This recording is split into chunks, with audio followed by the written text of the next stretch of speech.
Governo hamutu com parceiro Sira se investe macaso de com malnutrição e Timor-Leste.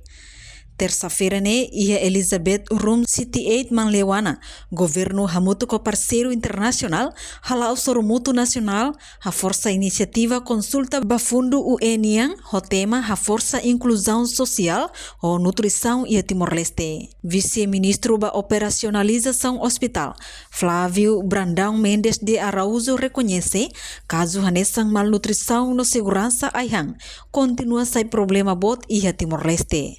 Também, o governo continua serviço hamutu com parceiro Sira. O insamak bele investe macas, hodi hakotu problema malnutrição e arailarang. Kami plano strategi desenvolvimento Sira. Di situ di program Sira ini hari alinea hela. Saya dan pakai ida ni algo. Kita continua log yang tanpa itu konsisten kan desenvolvimento di hari ini positif yang sama generalisado. Na ida mos positif de parceiro de desenvolvimento. O exame usa efetivo, usa estratégico para ver hal mudança rumah yang terjadi. Ida mak konaba food security, segurança ya. Ida mak kalai ba malnutrição. Ida mak kalai konaba inclusão social.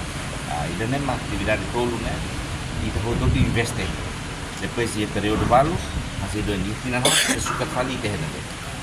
Governante Nemos afirma, Hosorumutu irene, belemos fo impacto nebe diak ba alvo Sira, nebe luta, inclui fo energia ba Ministério Sira no agente local, atu serviço Roseri Liutang e a município, nebe identificado malnutrição as, hanesang aileu, ainaru no raiwa. Participa ia sormuto irene, ba operacionalização hospital, Flávio Brandão Mendes de Araújo, representante Ministério Educação, no parceiro internacional Sira. Hanesan World Food Program, Unicef, AILO, inclui autoridade local, município Sira.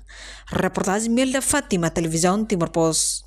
Janela informação ba emohoto, atau tem informação atual dia kliu, kita haluha, hanehan botão subscribe, like. Halo komentário no Fahia Tutang ba media sosial hotu.